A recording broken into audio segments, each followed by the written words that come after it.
O que você achou do discurso do Biden de tão importante? Deixa eu até Não, o Biden... só dar um pitaco antes de se devolver, porque eu acho o seguinte, quer dizer, a posição que já está consolidada, na verdade, a meu ver, e que não depende dessa Assembleia, é o esvaziamento do chamado Ocidente. Né? O Sul global, como se convencionou dizer, a maioria global, cansada dessa hegemonia imperial, tal. Independente da Assembleia, quer dizer, quem discursou ali, quer dizer, vamos dizer assim, com o physique do rolo do líder foi o Lula. O que o Biden falou que pode ser tão importante? Porque o Biden, assim, quer dizer, existe um eclipse, né, do império, de certa maneira. Existe a figura do Biden velho, bastante envelhecido fisicamente e até com dificuldade de pronunciar algumas palavras. Ele foi muito forte ali naquele momento. Mas o Biden, ele retoma os discursos dos democratas da década de 70 e ameaça o mundo com os seus valores. É interessante falar disso, né? Mas os americanos aprenderam na década de 70 a ameaçar o mundo com democracia, direitos humanos e crescimento econômico. Isso não era um convite à ação conjunta, mas era uma ameaça de influência dentro dos países a partir daqueles valores. O Biden retoma essa perspectiva, ele cita claramente: não vamos deixar o Irã ter armas de destruição em massa e temos que lidar... A Rússia é a responsável por toda essa questão de guerra e vai ter que pagar por isso. E a terceira coisa que eu achei tremendamente violenta, ele diz: precisamos nos organizar, e quando ele fala nós, é óbvio que o nós dele é o norte global, é o que ele chama de mundo ocidental civilizado, né? Mas precisamos nos organizar para lidar com China issues, como ele chama, com as questões da China.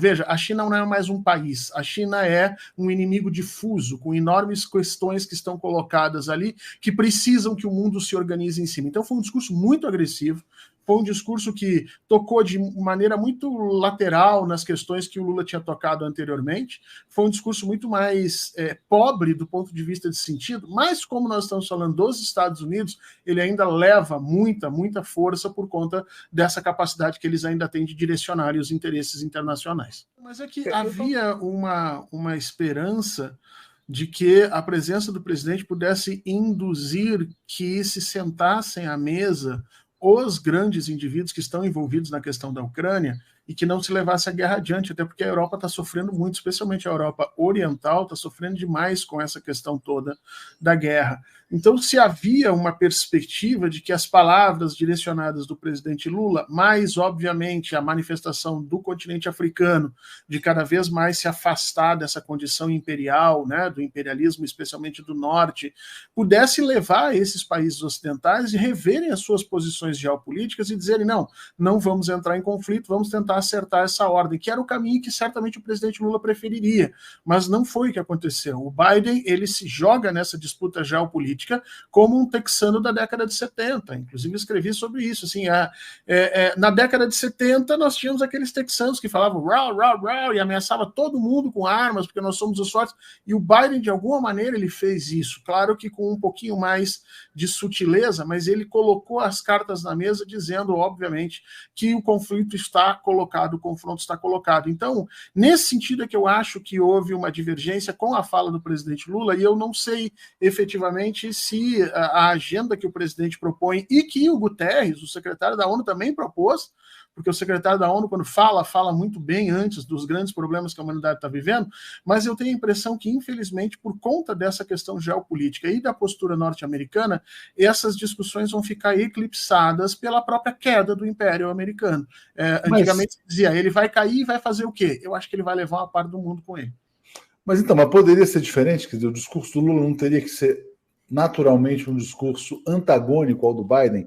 O Biden é o senhor da guerra, o Lula é o senhor da paz. Claro, eu não tô falando que o discurso do Lula deveria ser diferente. Eu só estou dizendo que não ressoou na comunidade internacional, especialmente de forma mais evidente, porque os norte-americanos não estão permitindo. Os norte-americanos estão em compasso de guerra, estão em compasso de combate, de luta, de disputa, e obviamente que isso significa entrar naquela lógica de não estar conosco, estar contra nós.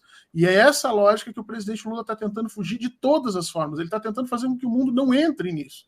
Mas os agentes do mundo ou se calam, como, por exemplo, Putin e Xi Jinping, né? Ou então entram nessa lógica do está contra nós. E aí muita gente diz o seguinte, não, mas o Biden e o Lula concordaram sobre a mudança no Conselho de Segurança, que é preciso mudar. Está errado dizer isso.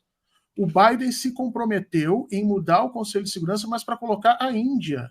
E ele sabe que a Índia não vai entrar no Conselho de Segurança porque nunca vai ser aceito pela China a Índia. O Biden jamais vai colocar o Brasil, porque sabe que o Brasil não vai ser aceito pelos próprios norte-americanos, que não vão permitir isso. Então, na realidade, falar sobre essa alteração do Conselho de Segurança é mais um motivo para você gerar dissidência e discórdia dentro da geopolítica internacional.